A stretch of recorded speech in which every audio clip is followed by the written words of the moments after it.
Tumayo po ang lahat at tayo makaisa sa Eucharistikong pagdiriwang na pamumunuan ni Reverend Father Douglas Badong, our parish priest. Bayan tinawag ng Ama kay Jesucristo upang maging sambayanan ng mga taong may kaganapan ng buhay.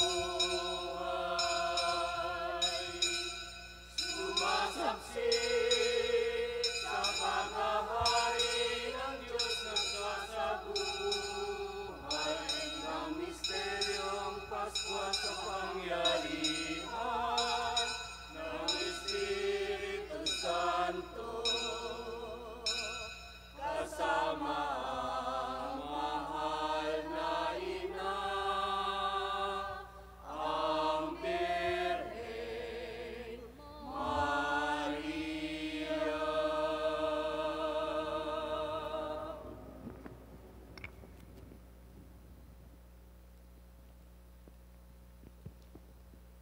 Sa ngalan ng Ama at ng Anak at ng Espiritu Santo, Amen. sumainyo ang Panginoon. At sumaiyo rin. Tayo po ay nasa 32 linggo sa karaniwang panahon. Mga kapatid, tinipon tayo bilang mga kaanib ng angkan ng Diyos, kaya dumulog tayo sa maawaing Panginoong nagpapatawad ng lubos. Sinugong tagapagpagaling sa mga nagsisisi, Panginoon, kaawaan mo kami. Panginoon, kaawaan mo kami. Dumating na tagapag-anyayang mga makasalanay magsisi, Kristo, kaawaan mo kami. Kristo, kaawaan mo kami. Nakaluklok ka sa kanan ng Diyos Ama para ipamagitan kami. Panginoon, kaawaan mo kami. Panginoon, kaawaan mo kami. Kaawaan tayo ng makapangyarihang Diyos, patawarin tayo sa ating mga kasalanan, at patnubayan tayo sa buhay na walang hanggan. Amen.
Manalangin tayo. Ama naming makapangyarihan, para mo ng awang ilayo sa amin araw-araw ang lahat ng mga sumasalungat sa amin at tumahad lang upang ang aming buong katauhan ay magkaroon ng kalayaan para kusang sundin ang iyong kalooban sa pamamagitan ni Jesucristo kasama ng Espiritu Santo magpasawalang hanggan. Amen. Ibinahagi ng balo ang huling makakain nila ng kanyang anak sa propeta ng Diyos na si Elias. Dahil sa taus-pusong pagbabahaging ito, sa gitna ng kanyang karukhaan, pinagpala at di naman siya pinabayaan ng may kapal. Pagbasa mula sa unang aklat ng mga hari. Noong mga araw na iyon, si Propeta Elias ay pumunta sa Sarepta at nang papasok na siya ng pintuan ng lungsod, nakita niya ang balo na namumulot ng panggatong. Sinabi niya sa babae, "Maaari po bang makiinom?" Aalis na ang babae upang ikuha siya ng tubig nang pahabol niyang sabihin, "Kung maaari, bigyan mo na rin ako ng kaunting pagkain." Sumagot ang babae, "Alam po ng Panginoon na iyong Diyos na wala na kaming tinapay. Mayroon po kaming kaunting harina at kapatak na langis. Namumulot nga ako ng maigatong upang lutuin iyon at makakain man lamang kami ng anak ko bago kami mamatay." Sinabi sa kanya ni Elias, "Huwag kang mag-alala, humayo ka at gawin mo ang iyong sinabi. Ngunit ipagluto mo muna ako ng isang munting tinapay at pagkatapos magluto ka ng para sa inyo. Sapagkat ganito ang sabi ng Panginoon, Diyos ng Israel, hindi niyo mauubos ang harina sa lalagyan at hindi rin matutuyo yung langis sa tapayan hanggang hindi sumasapit ang talagang takdang araw na ang ulay marapating papatakin ng may kapal." Ginawa nga ng babae ang utos ni Elias at sila'y kumain. Si Elias at silang mag-ina. At hindi nga naubos ang harina sa lalagyan at hindi natuyo ang langis sa sisidlan, tulad ng pangako ng Panginoon sa pamamagitan ni Elias. Ang salita ng Diyos. Salamat sa Diyos. Kaluluwa ko'y purihin, ang Panginoong butihin. Kaluluwa ko yung purihin, ang Panginoong butihin. Ang maaasahang lagi, Panginoon, panig sa naaapi, ang Diyos na hukom, may pagkaing handa sa nangagugutom. Kaluluwa ko yung purihin, ang Panginoong butihin. Pinalaya niya ang mga nabihag, isinasauli paningin ng bulag. Lahat ng inapi ay itinataas, ang mga hinirang niya'y nililingap. Kaluluwa ko yung purihin, ang Panginoong butihin. Isinasanggalang ang mga dayuhang sa lupain nila'y doon tumatahan. Tumutulong siya sa balot ulila.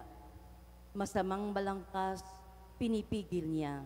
Kaluluwa ko yung purihin, ang Panginoong butihin. Walang hanggang hari ang Diyos na poon, nabubuhay lagi ang Diyos mo, Siyon. Kaluluwa ko yung purihin, ang Panginoong butihin. Kaiba sa ibang mga pari, si Jesucristo ay minsan lamang nag-alay para sa kapatawaran ng kasalanan, sapagkat ang kanyang inihain ay ang kanyang sarili. Darating siyang muli sa wakas ng panahon, hindi upang maghain muli ng alay, kundi upang iligtas ang lahat ng naghihintay sa kanya. Pagbasa mula sa sulat sa mga Hebreyo. pumasok si Kristo, hindi sa isang dakong banal na ginawa ng tao at larawan lamang ng tunay, kundi sa langit. At ngayon nasa harapan siya ng Diyos at namamagitan para sa atin. Ang dakilang saserdote ng mga Hudyo ay pumapasok sa dakong banal taon-taon. May dalang dugo ng mga hayop. Ngunit, minsan lamang pumasok si Kristo upang ihandog ang kanyang sarili at iyo'y sapat na. Kundi gayon, kailangan sanang siya'y paulit-ulit na mamatay mula pa ng matatag ang sanlibutan. Subalit, minsan lamang siya napakita ngayong magtatapos na ang mga panahon upang pawiin ang kasalanan sa pamamagitan ng haing kanyang inihandog. Itinakda sa mga tao na minsan lamang mamatay at pagkatapos ay ang paghuhukom. Gayon din naman, si Kristo'y minsang inihandog bilang hain upang pawiin ang mga kasalanan ng mga tao. Siya'y muling darating, hindi upang ihandog na muli dahil sa kasalanan, kundi upang iligtas ang mga naghihintay sa Kanya.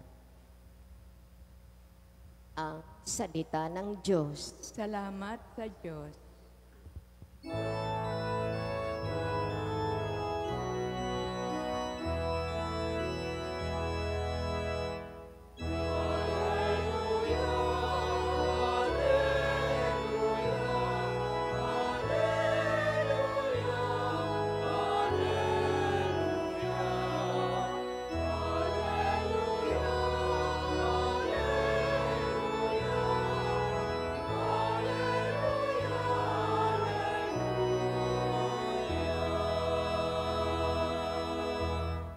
Mapalad ang mga dukha na tanging Diyos na lumikha ang pag-asa at adhika.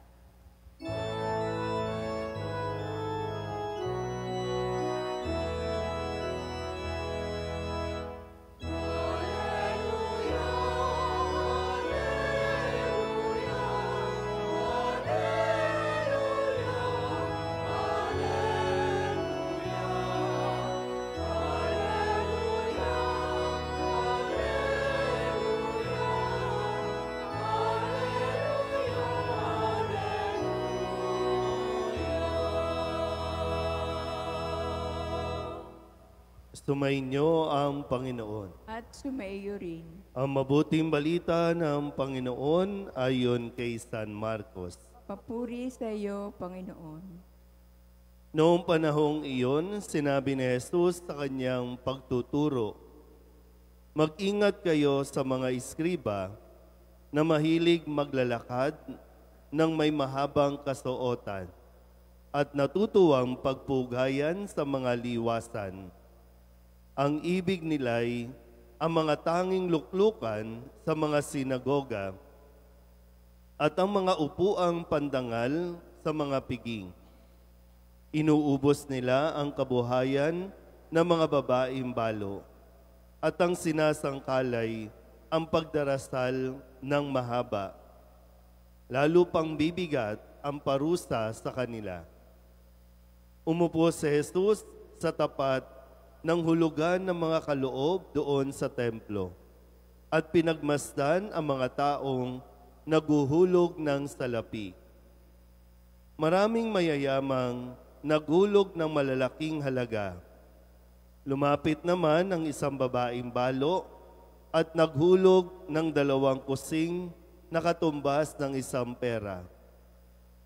Tinawag ni Jesus ang kanyang mga alagad at kanyang sinabi, "Sinasabi ko sa inyo, ang dukhang balong iyon ay naghulog ng higit sa kanilang lahat.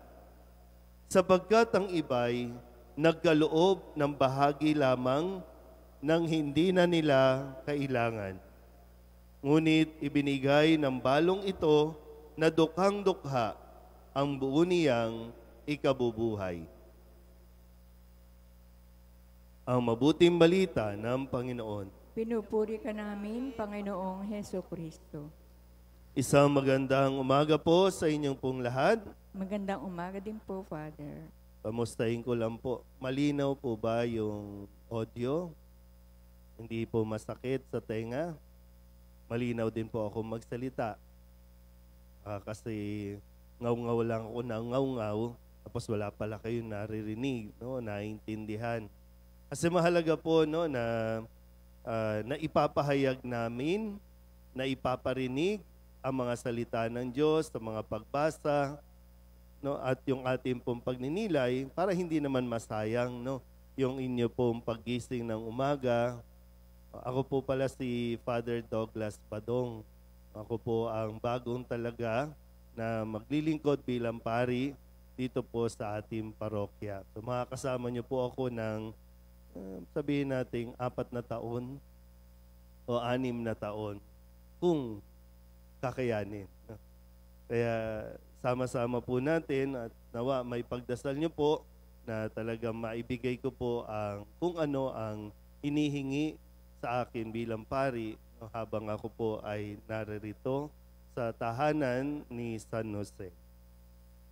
Ngayon, pagtuunan po natin ng pansin itong aral na itinuturo ni Jesus sa kanyang mga alagad.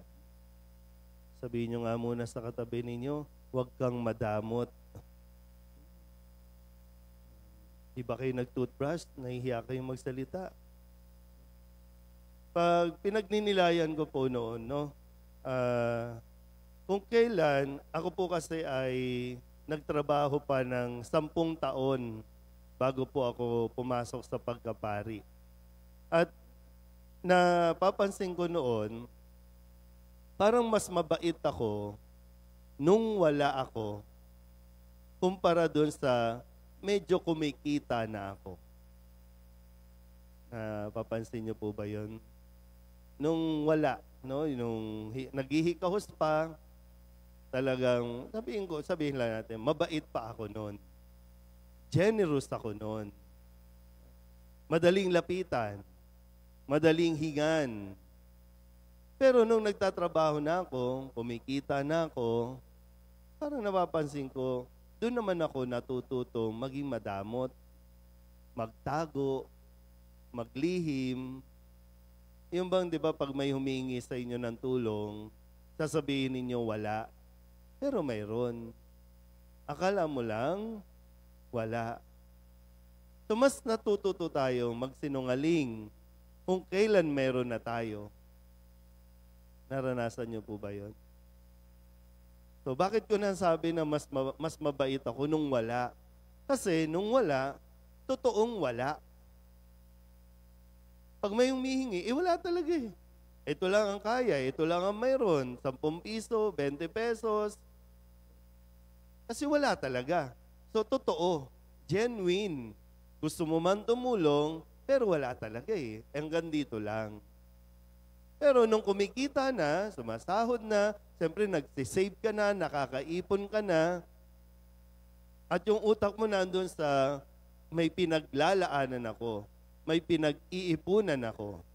Kaya kapag may humingi sa akin, no, sa bahay namin, yung mama ko, mga kapatid ko, pag may humingi sa akin, o kahit yung mga kaibigan, nagsisinungaling na ako. Wala. Pero yung totoo, mayroon. So, bakit nagkakaganon? Kasi ang sabi ni Jesus sa Ebanghelyo, di ba? Mas pinuri ni Jesus yung ibinigay ng babaeng balo kaysa doon sa mayayaman na naghulog lang ng hindi naman nila na kailangan. Surplus. Pero yung babaeng balo, genuine, ito lang yung kanya, piso. Kasi totoo. Pero yung mayaman, tingnan nyo nga yung katabi ninyo kung mayaman. Mamaya, tingnan nyo mamaya paghulog sa collection box, ha? Kasi yung mayaman, ano lang eh, di ba yung, sabi nga dito, pasikat lang. Para lang mapansin at masabi ng mga tao, uy, nagbigay siya ng malaki. Eh para sa Diyos, hindi importante yung amount, yung halaga. Ang importante ay yung motivation. Ang importante ay yung nilalaman ng iyong puso kung bakit ka nagbigay. Yung pagiging totoo. Kaya yan, may humingi sa inyo, may humalapit sa inyo. Kaya niyan, hingi ng hingi habang nagmimisa tayo. Di ba? Unawain nyo lang ng konti, no? Di ba?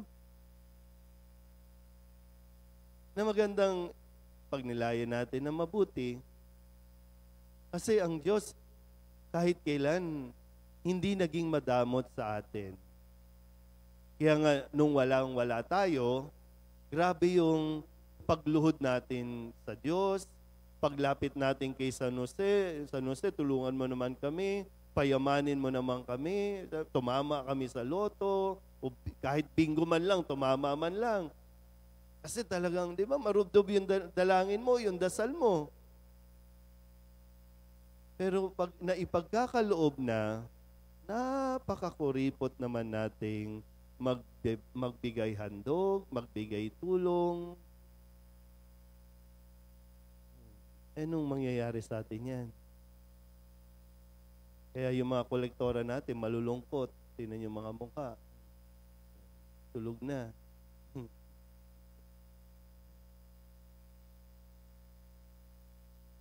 Sana po, no, mapagnilayan po natin, no, kung ano nangyayari sa akin. No? Bakit ako nagiging madamot? O kaya, bakit ako nagbibigay? Sa mga panahon ngayon, marami ang sinasabi, generous. Lalo na yung mga gustong tumakbo, magkaroon ng maiboto ng mga tao. At yung mga tao naman, pag binigyan ng 1,000, uy, napakabait niya. Kaya ganun, no? Pag binigyan ka lang ng 1,000, ang bait-bait na eh. Eh, higit pa doon ang pupwede nila at dapat nilang ibinibigay.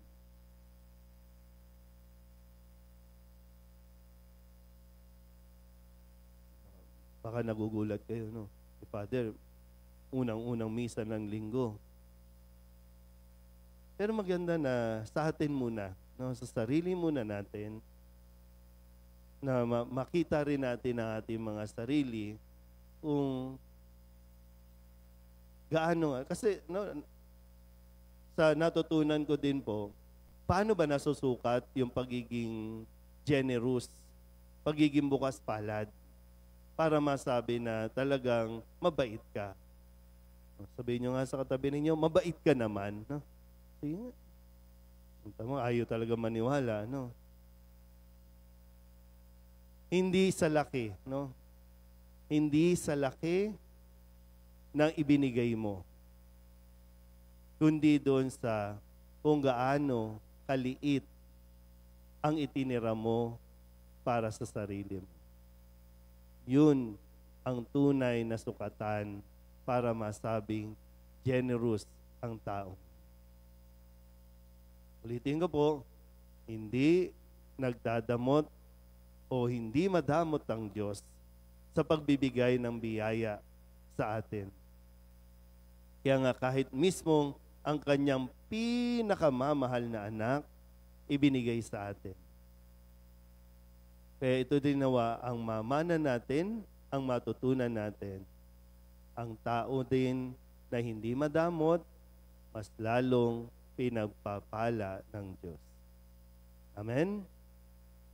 Magsitayo ang lahat. Ipahayag natin ang ating pananampalataya.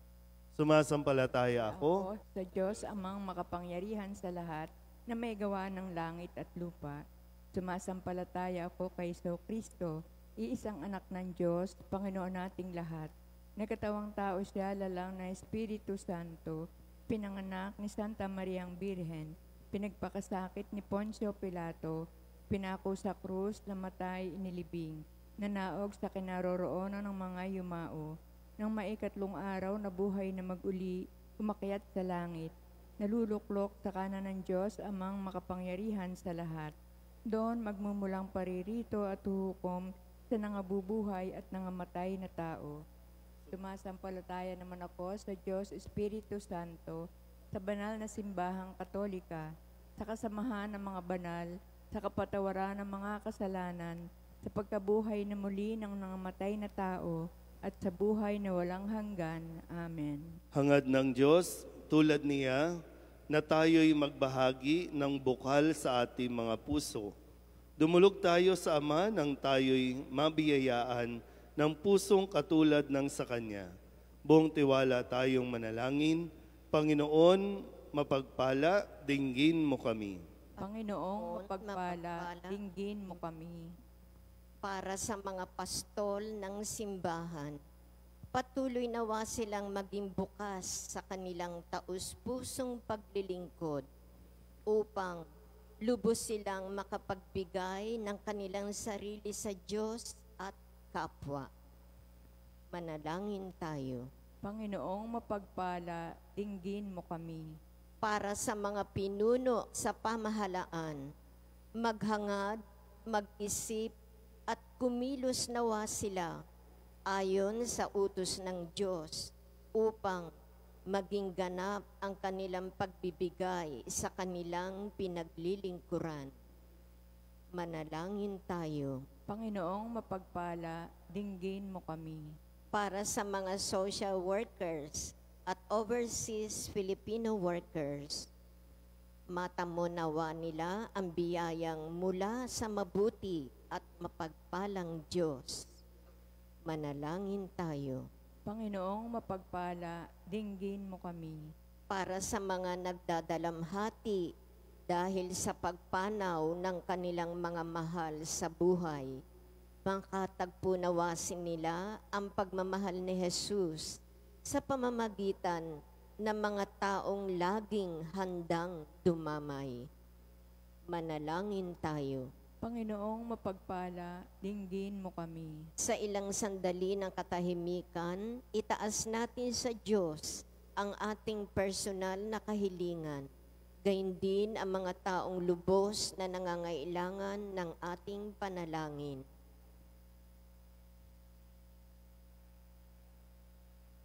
Manalangin tayo. Panginoong mapagpala, dinggin mo kami. Ang lahat ng ito'y iniling namin sa ngalan ni Kristong aming Panginoon. Amen.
Tumayo po tayo.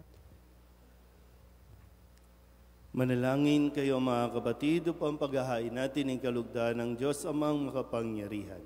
Tanggapin nawa ng Panginoon itong paghahain sa iyong mga kamay, sa kapurihan niya at karangalan sa ating kapakinabangan at sa buong sambayanan niyang banal. Ama naming lumikha, kalugdan mo ang paghahain ng mga natitipon dito upang ang aming ginaganap na pag-aalay ng sarili ng anak mo ay aming pakinabangan sa kanyang pamamagitan kasama ng Espiritu Santo magpasawalang hanggan. Amen. Sumainyo ang Panginoon. At sumaiyo rin. Itaas sa Diyos ang inyong puso at diwa. Itinaas na namin sa Panginoon. Pasalamatan natin ang Panginoong ating Diyos. Marapat na siya ay pasalamatan.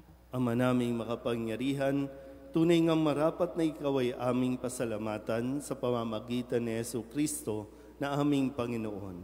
Lubang nabagbag ang kanyang loob sa pagkakamali ng tao sa sansinukob, kaya't minabuti niyang siya'y ipanganak ng birheng bukod mong pinagpala sa babaing lahat. Sa labi ng imbing kamatayan, kami ay inagaw ng namatay mong anak. Sa pagkabuhay niya, kami kanyang binuhay, upang kaugnayan namin sa iyo'y huwag magwakas. Kaya kaysa ng mga anghel na nagsisiawit ng papuri sa iyo, na walang humpay sa kalangitan, kami nagbubunyi sa iyong kadakilaan.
Ama naming banal, ikaw ang bukal ng tanang kabanalan.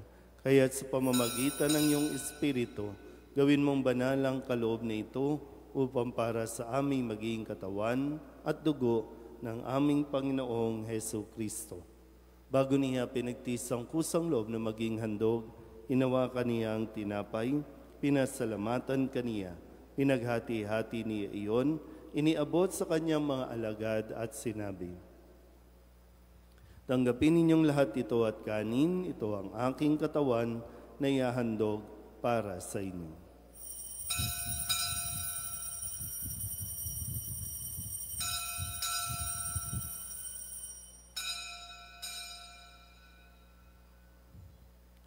Gayun din naman nang matapos ang hapunan, hinawakan niya ang kalis, muli kaniyang pinasalamatan.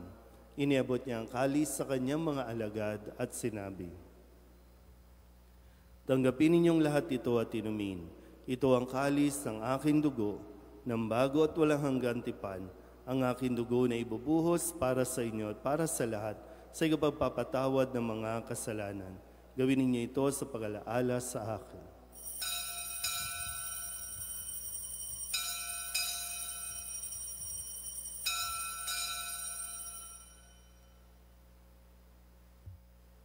Ipagbunyi natin ang misteryo ng pananampalataya.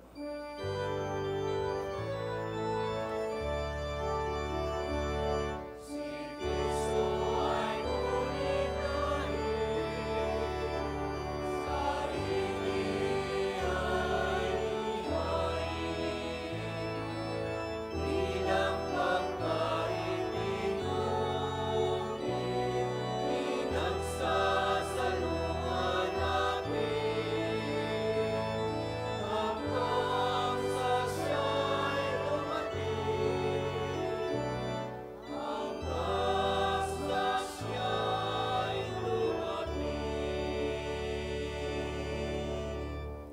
Ama, ginagawa namin ngayon ang pag-alaala sa pagkamatay at muling pagkabuhay ng iyong anak, kaya tiniaalay namin sa iyo ang tinapay na nagbibigay buhay at ang kalis na nagkakaloob ng kaligtasan.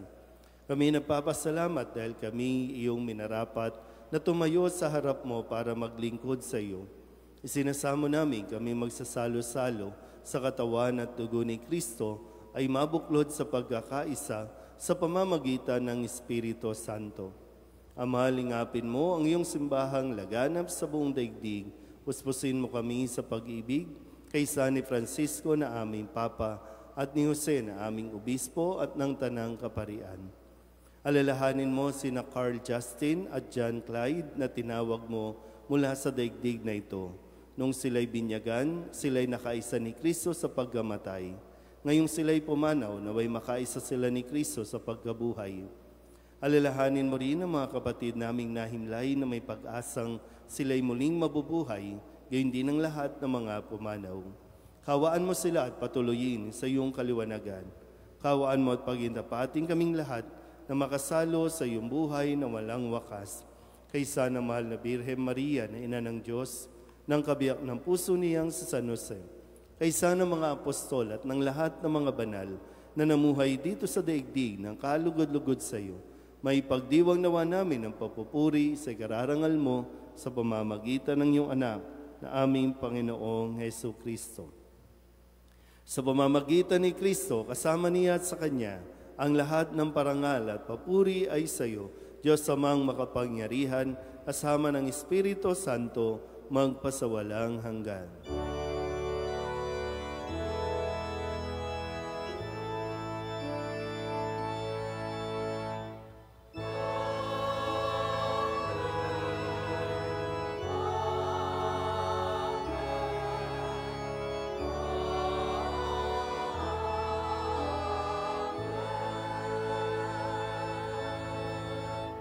Sa tagubili ng mga nakagagaling na utos at turo ni Jesus sa Panginoon natin at Diyos, ipahayag natin ang lakas loob.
Hinihiling namin kami iadya sa lahat na masama, pagkalooban ng kapayapaan araw-araw, iligtas sa kasalanan at ilayo sa lahat ng kapahamakan, samantalang aming pinananabikan ang dakilang araw ng pagpapahayag ng tagapagligtas naming si Hesu Kristo. Sapagkat iyo ang kaharian at ang kapangyarihan at ang kapurihan magpakailanman. Amen. Panginoong Hesu Kristo, sinabi mo sa iyong mga apostol, kapayapaan ang iniiwan ko sa inyo, ang aking kapayapaan ang binibigay ko sa inyo. Tunghayan mo ang aming pananampalataya at huwag ang aming mga pagkakasala. Pagkalooban mo kami ng kapayapaan at pagkakaisa ayon sa iyong kalooban, kasama ng Espiritu Santo, magpasawalang hanggan. Amen. Ang kapayapaan ng Panginoon ay laging sumainyo. At sumaiyo rin. Magbigayan po tayo ng kapayapaan sa isa't isa.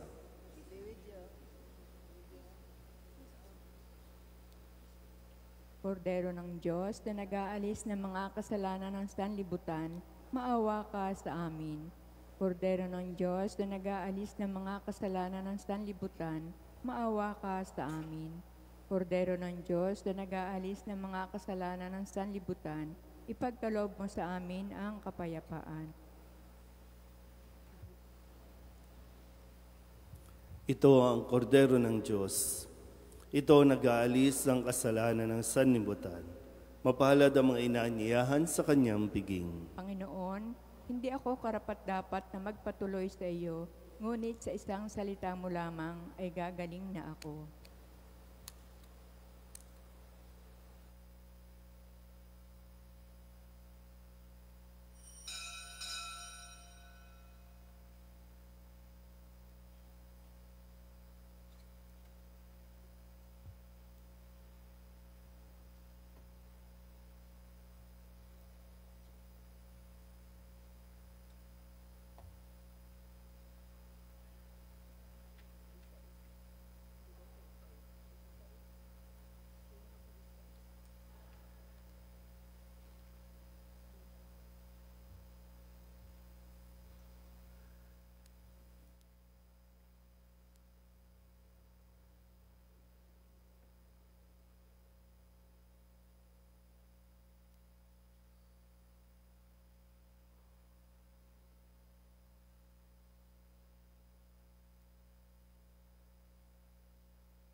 Tumayo po tayo. Manalangin tayo. Ama naming mapagmahal, tinatanaw naming utang na loob ang banal na pakikinabang at iniluluhog naming ang Espiritu Santo ay mag-umapaw sa kalooban naming kanyang tinitigib ng iyong kadakilaan upang ang iyong kagandahang loob ay manatili sa amin palagian sa pamamagitan ni Hesu Kristo, kasama ng Espiritu Santo, magpasawalang hanggan. Amen. Mga kapatid, pagkukulan natin ang panalangin ng mga yumao natin mga mahal sa buhay at ang lahat ng mga kaluluwa sa purgatorio. Mga anghel, mga banal, tanang nasa kalangitan, halikayo at samahan. Ang mga giliw naming pumanaw sa piling ng poong mahal. Si Kristo ang mag-aakay sa kandungan ni Abraham upang doon ay humimlay. Ang mga giliw naming pumanaw sa piling ng poong mahal. Sa ilaw na walang hanggan, kapayapaan naway pagkamiti ng may kapal. Ang mga giliw naming pumanaw sa piling ng poong mahal. Ama naming mapagmahal, inihahabili namin sa iyo ang aming mga kapatid na pumanaw sa buhay na ito. Huwag mo silang pabayaan at pamalagiin mo silang buhay sa iyong piling. Alang-alang sa iyong awa at pag-ibig, patawarin mo sana ang kanilang mga pagkukulang at nagawang pagkakasala, dala ng kanilang kahinaan. Manatili nawa silang maligaya sa iyong piling, kasama ng iyong anak, ng Espiritu Santo, magpasawalang hanggan. Amen.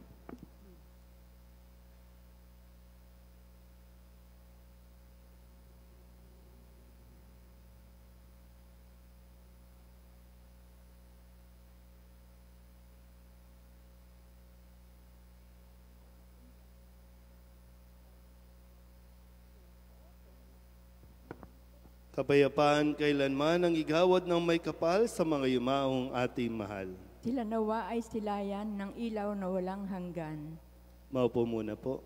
Po muna pong sandali para sa mga pabatid.